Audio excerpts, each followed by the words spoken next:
In today's episode, we're going to be talking with Dr. Rebecca Beante about college life, adapting to college life.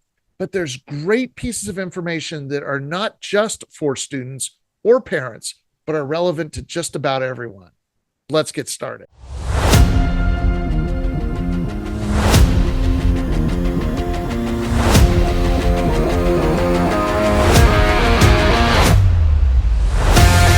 From the front lines of violence prevention, digging into the details that matter and filtering out the fluff, get ready for a fast-paced information download that will prepare you to ask the critical question. When disaster strikes, are we good? Now, here's Jim Bennett. Welcome to Are We Good?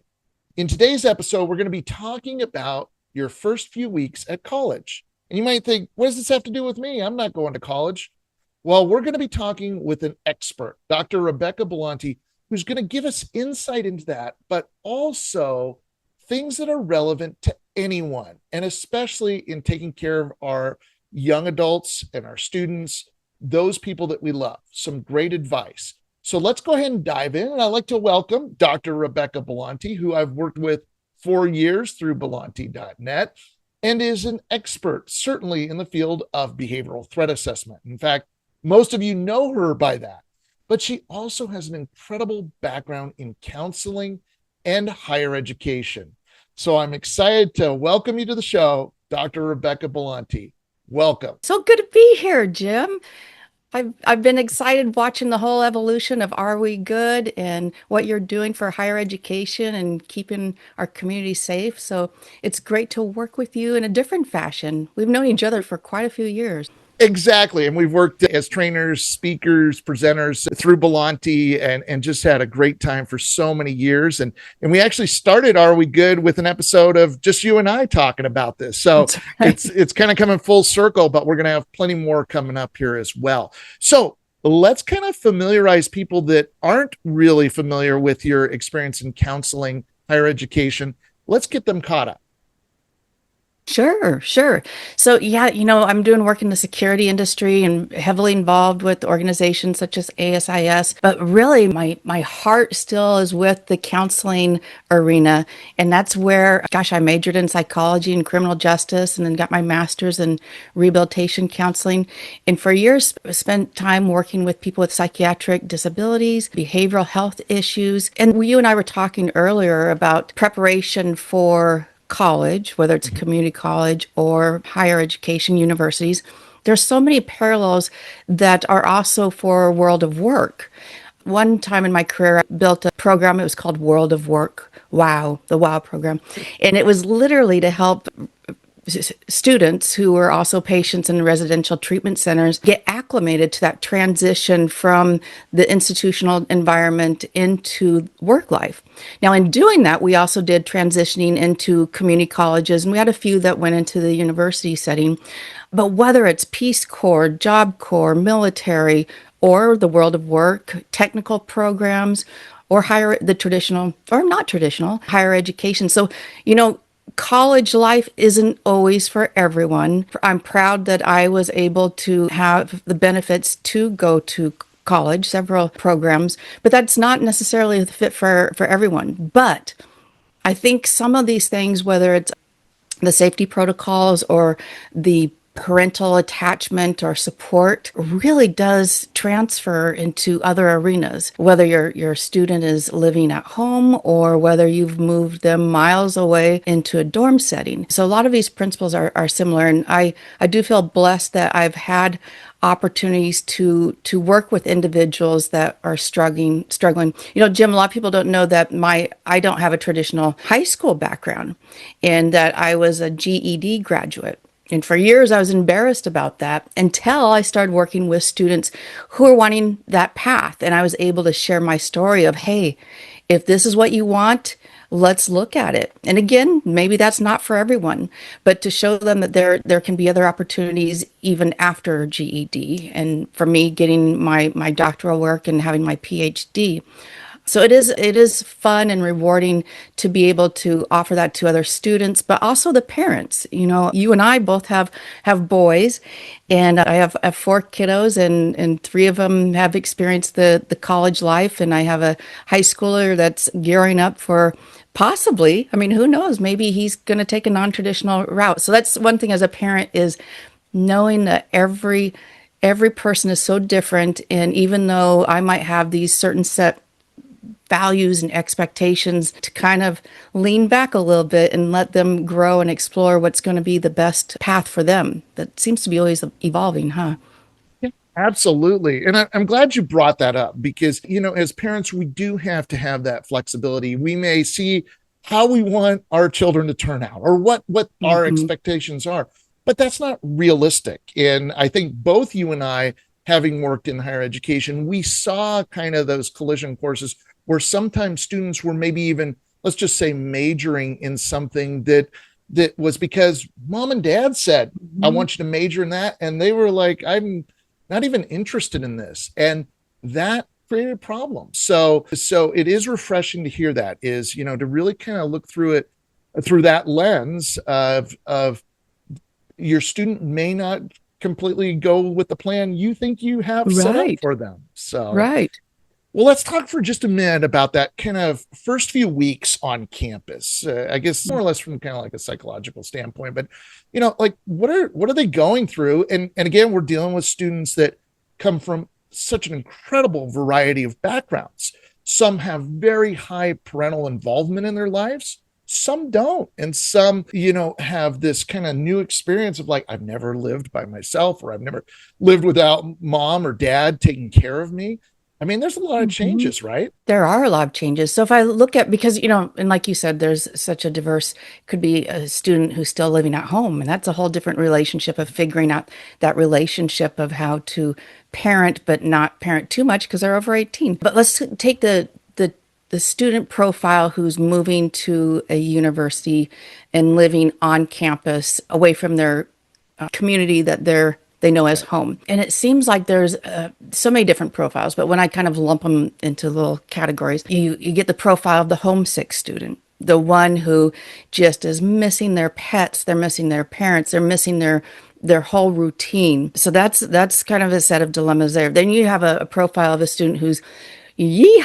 I am excited to be away and I am party focused and mom and dad want me to be here. I'll show up to class, but I'm having way too much fun. Then you have sometimes students who are academically struggling and trying to figure out, gosh, I got through high school. This is a whole different ball game.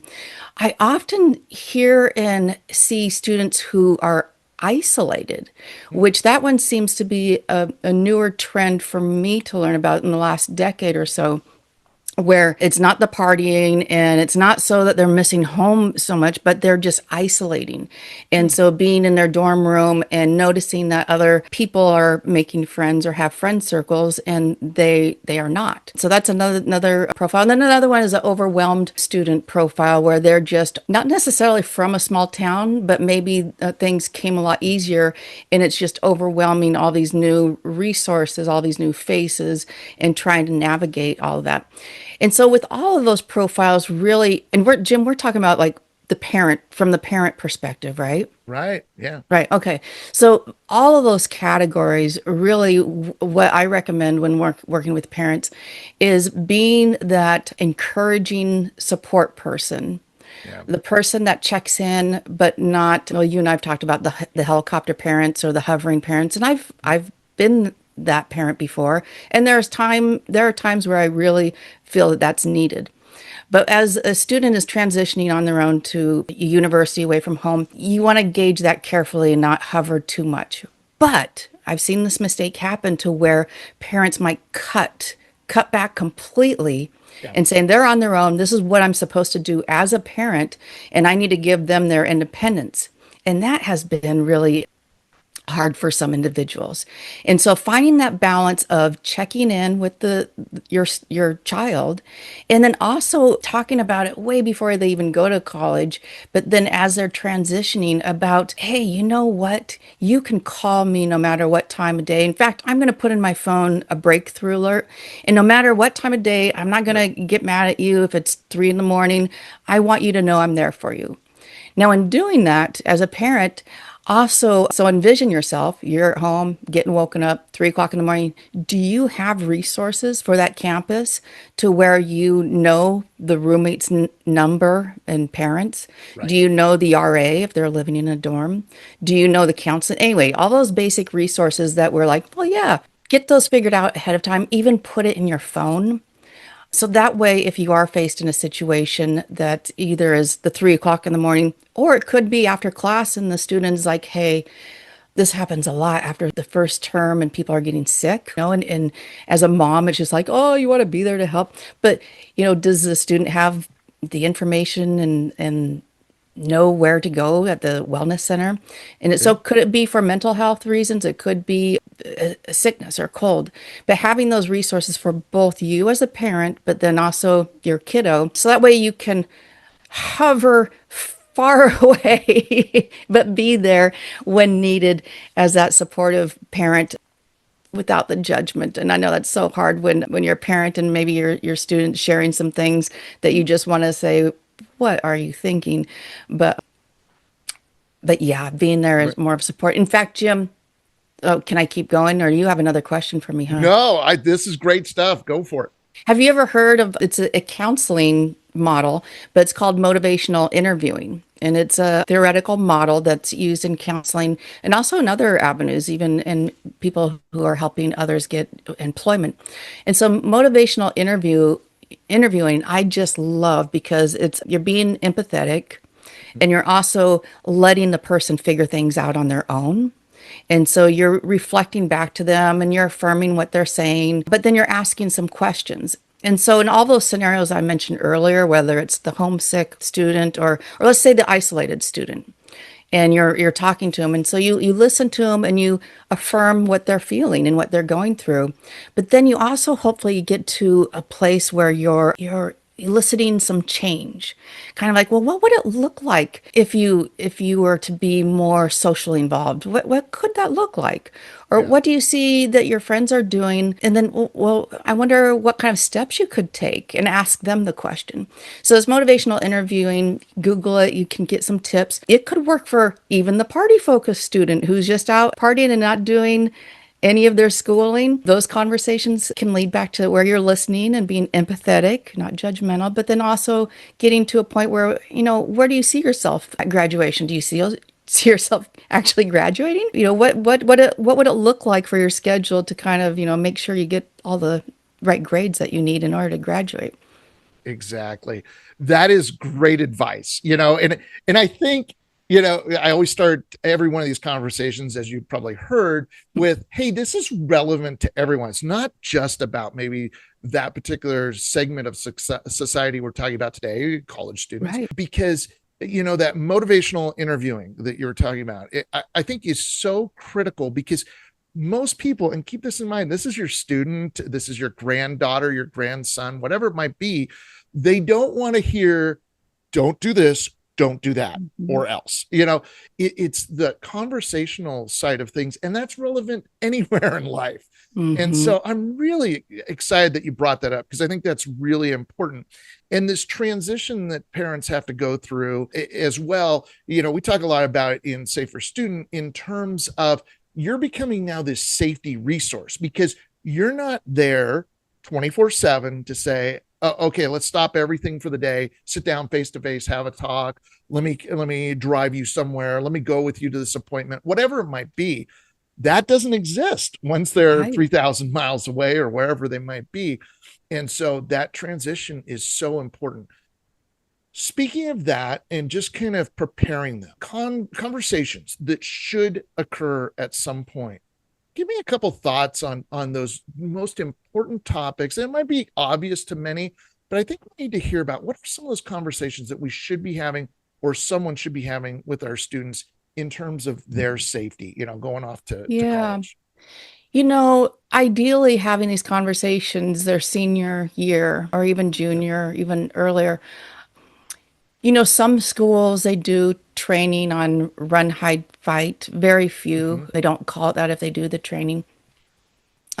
I guess that's an overgeneralization, so that's probably not fair, but that's just from what I've seen. Sure. It seems like once the adult world happens, the training that HR departments or the CEOs provide are very clear cut. This is what you do if there's an Yeah. active threat in your building. In K through 12, and with reason for the little kiddos, you need to be careful. But as they're beginning, 16, 17, 18, they're really maturing and they get it, they understand it. And so one thing, and you and I are in this profession, and so I've been somewhat careful. I hope I've been careful, about keeping the mass murder topics, off to the side and Right. not, keep it up in the dinner conversations. But there has been times with all of my boys where I've even had them watch the FBI's run, hide, fight video. And that comes after talking to them about, hey, what do they talk about in school? And what are you learning? And what would you do if you were faced in the Yeah. classroom and they say code whatever, three or a drill? And there is truly an active shooter in there. And it just saddened me to hear some of the stories of not only the lack of training or awareness, but also what they would do. And so I've had to gauge that in terms of how much I want to expose my kids, but I have Sure. all four of them. The youngest is 15, and I lately have shared that video with them. And then have a conversation of whether we're in church or whether you're in the classroom, the mall, sporting events. It's good to think about it, but then not get preoccupied with being worried about it. But really, do you have a plan? You go to movie theater with your friends, check out the exits and make sure you can figure out the quickest way to leave. What does it mean by run, hide, fight? And so breaking it down for them. Yeah. And just lately having that conversation with a couple of my boys because we're big music goers and we love concerts. You do. Yep, yep, yep. And that worries me, not to the point where I don't go, but what we've seen in data is these open events, open areas. We're seeing time and time again where the active threat happens and it's hard to hide. The run, hide, fight, where there's little places to hide. And so where do you position yourself in a venue like that and still have a great time and not be over the top worried, Right. but just have it in the back of your mind of if there was an active shooter, what would I do and how I would leave. I remember we had the speaker one time, Jim, that talked about crowds and Hmm. people suffocating when leaving the crowd. I thought it was more being trampled, but it's actually from the crowd and the pressure and the bottleneck. So we've talked about that, and the kids joke with me about me being a little too worried and but they get it. And things like being in that boxing stance to protect your chest area and having your legs, your stance to where you have the really strong stance. If you fall, to not lay flat, to kind of curl up in a ball and protect your head and try to get up as soon as possible. Yeah. So those are things I think about with the safety. Jim, one of my kiddos, he's in a university right now, and they just did a Yeah. fire drill, which surprised me, and I thought good for them. So Yeah. I haven't covered that a lot with the kids on what to do if there's a fire in your dorm. But I'm happy to hear that the university's providing that type of drill. Yeah, absolutely. And when we think about this, those people that carry out these heinous acts, as you and I instruct and talk on this all the time, this is many times targeted acts. And so there is a lot of planning going into it.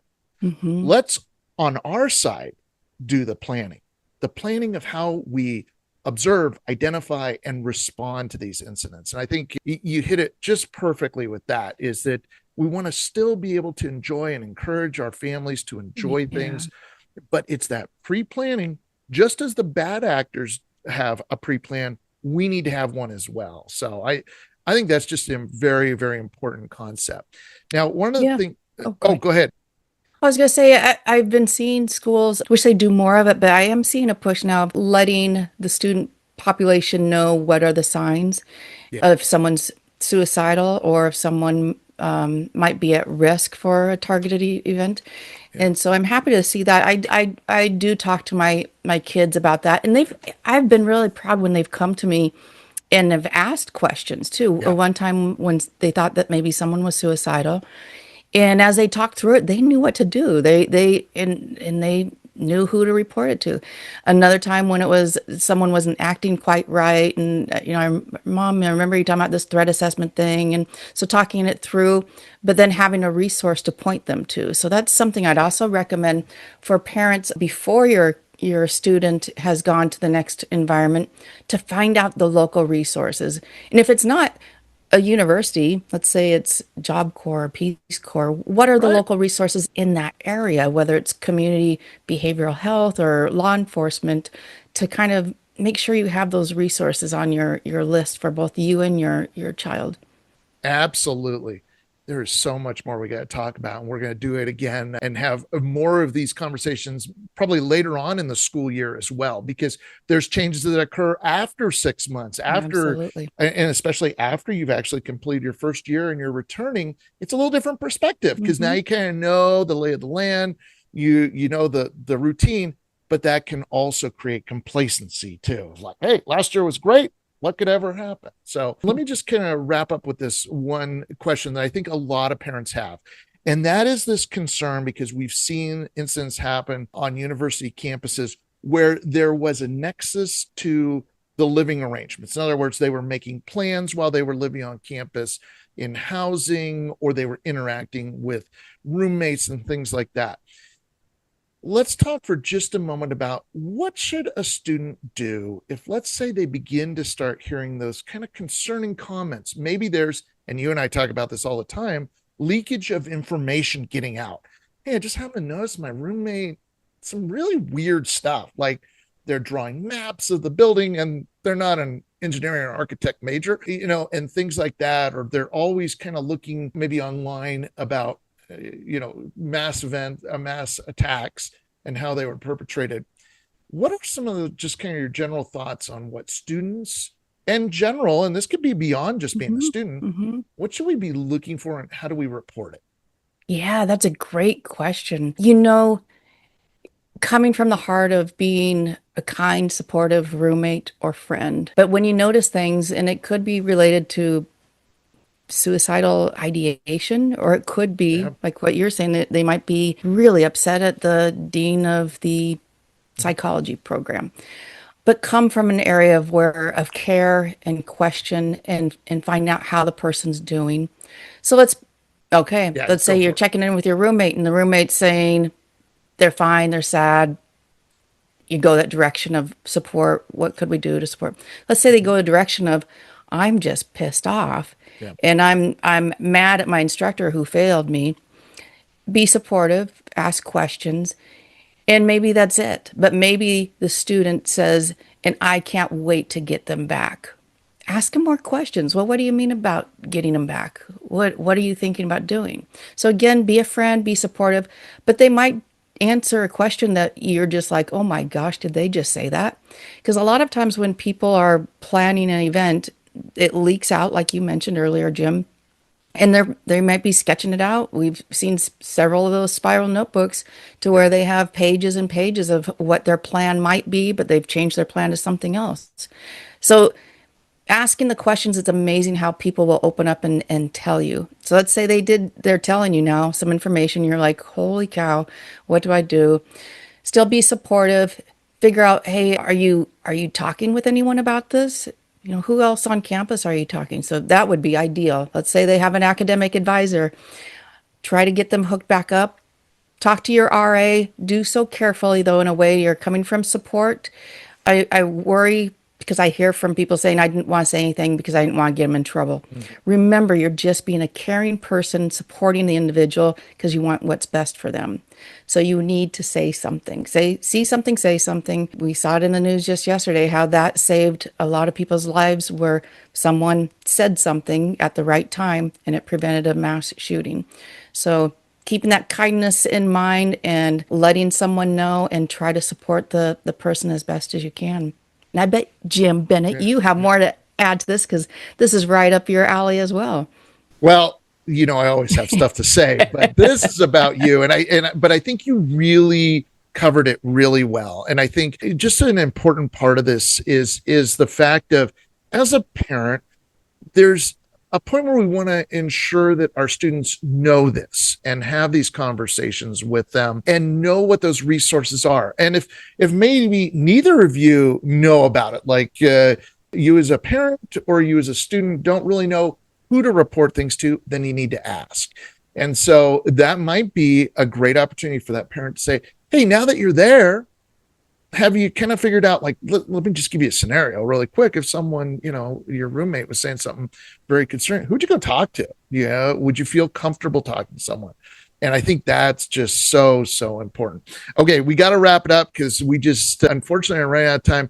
You probably have like a top 10. Just give me one thought of advice you want to pass along to parents in protecting their students. Well, to tie into what you're just saying, find out the resources. Don't feel like you're intruding. Find out those resources ahead of time so you can also suggest it to your student. But be there, be supportive, be the person they can come and ask questions to, and enjoy the journey. There are tears involved too, because it's hard when they leave home, but it's also exciting to see them mature as their own person and find success in their own way. Absolutely. Great ending. So a couple of quick announcements. Certainly, I reference Safer Student. We'd love to have you check out saferstudent.net because that goes directly to supporting our college students, but it's presented in a family format. So it's for families. And that's just not mom and dad or guardian. It's also grandparents, because you have a vested role in the safety of your grandchildren as well. So check it out, saferstudent.net, and make sure you go and see what we have to offer at Beante.net. Now, a lot of our work is towards individual organizations, but it affects their employees. And so we'd really encourage you to take a look at all of our incredible amount of trainings and presentations, and as well as keynote speakers. Both Rebecca and I do that as well. Always happy to be there for you. So check out Beante.net. Go there today. Dr. Beante, I'll go back to Dr. Beante, but hey, thank you for today. This was great. Absolutely. So much appreciate your time, and we'll do this again very soon. Yes, thank you. Hopefully you'll have me back. Of course I will. And I'll see you like tomorrow too. But anyways, hey, thanks so much. And don't forget that most important question before disaster strikes. Are we good?